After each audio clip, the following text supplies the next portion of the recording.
Where have all the good men gone? I hear women complain so much about they can't find a quality man. They wonder where are all the guys that are high quality, high value. And there's really two parts with this. So some of this has to do with men, some of this has to do with women.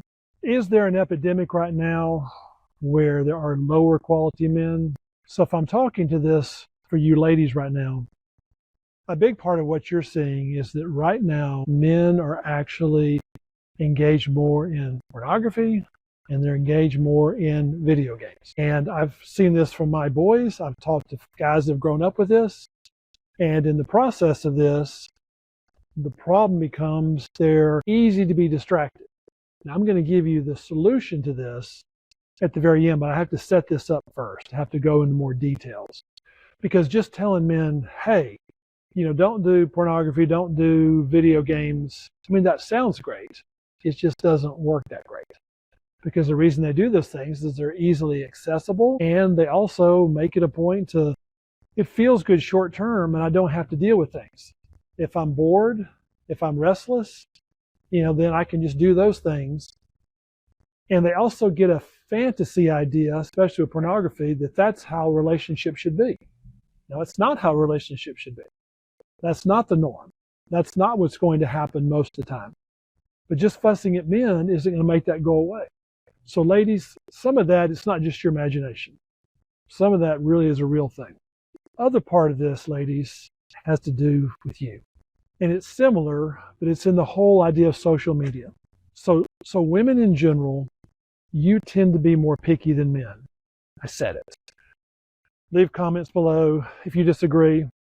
And I don't mean you're picky in an awful way, but you notice more things. You're more affected by more things.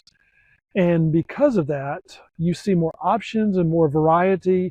Men are actually not as picky. Men are actually, I've seen research that talks about this, men's expectations are still fairly similar to what they were 10, 15, 40 years ago when they started measuring. Women, not so much. I'm by the pool, but gosh, it's cold out here. And the biggest thing that really magnifies this for you ladies, I've found, is Instagram and social media. Because on Instagram and social media, you get ideas or ideals about how relationships should be. And I know that doesn't affect you, it doesn't have an impact, but let's be honest, how can it not have an impact? How can you not see stuff over and over again about someone's relationship or the way they describe a relationship, or even relationship coaches like me or anyone else that say how great it can be? The expectation's too high. And it's not that you have to settle. That's a lot of times what folks think, oh, I just need to settle. It's not settle in the sense of you need to go after what you don't want.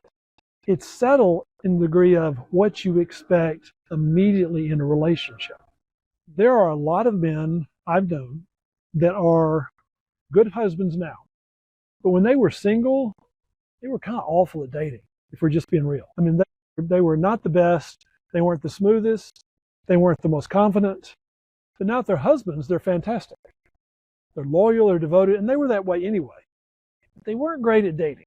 And sometimes when we're going on Instagram or YouTube or whatever the platform is, you're getting to see a slice of the best. I know you know this, but I'm doing this as a reminder. It's not enough to know it. You actually have to remind yourself of it. So when you're thinking in terms of where are the good men, the simple answer is they're all around you. You just don't see them. Yes, I understand. But that's the typical thing to say. You're just saying that, in general, all men are great. No, all men are not great.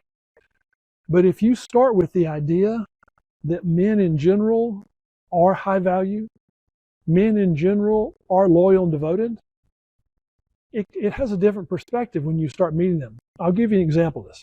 Not always, but a lot of times in marriage, I've had women that will say, I haven't slept with my husband, no sex, because I'm mad at him. I'm upset with him. Okay, I can understand that. How long? I don't know. Weeks, months? Yikes. Weeks or months. And the thought process goes, why should I do something against my body that I don't want to do? I don't feel comfortable with. Totally get that logic. And am I in any way saying, hey, you need to sleep with your husband or your boyfriend no matter what. I'm not saying that. But they're using it like a weapon. They are. The idea that with sex, there's no obligation there. There's no commitment. In other words, the man can't count on that unless he behaves a certain way. Again, there's some logic and some truth, but let me show you the difference how men think. If you're mad at him or you treat him disrespectfully, even if you've cheated on him and he's around you and some man comes up and starts attacking you, he will defend you. I can say that with almost any man on the planet. You may say, oh, mine wouldn't. Yes, he would. If we're being honest, yes, he would. He cannot stand there and watch you be assaulted because to him, that's his duty. But he doesn't owe you this. You're not entitled to this. He does that because of who he is, because that's who he's chosen to be. That's what he represents. I'm not saying this is apples to apples, but men, their standard doesn't change for a woman counting and depending on them. It often does with women. Now, I just gave that example about sex in a marriage. There are other things because men value women as needing to be protected in that situation. Men see women in general as soft. They see women in general as desirable. But ladies, if you go into it based on past experience, where you think men are harmful, men are hurtful, there are some that are, that's going to color your lenses. And you won't see a lot of men because the standard you'll have for them is that they have to prove they're safe or prove they're high value or they have to like audition. And the problem is men don't like to audition. They just stop trying after a while. And when you have that standard for them, I know the intention is to be safe, but you're scaring off some good guys because for those that have been through trauma or have had some tough times, the tendency your brain and mind tends to do is says, unless I'm certain, unless there's a high degree of chemistry, unless there's a degree of intensity, this isn't a good match. And I don't want to get trapped in a bad relationship. And so men get screened out that might be a good fit for you. And men, again, good fit doesn't mean force yourself into it. Good fit doesn't mean make yourself love someone. It's to give the relationship enough time to see if this is a good partner for you. Not because you force it. He either wins your heart over or he doesn't. But expecting a man to do it quickly is one of the worst predictors of long-term success. Chemistry is awesome, but chemistry is nothing compared to character. Now, you want both. I'm not saying either or. You want both, but putting your main emphasis on chemistry and making assumptions that he has certain character, you're setting yourself up for guys that love a challenge but aren't interested in a commitment. All right, stay tuned for the next video. Leave a like below. I'll see you next time.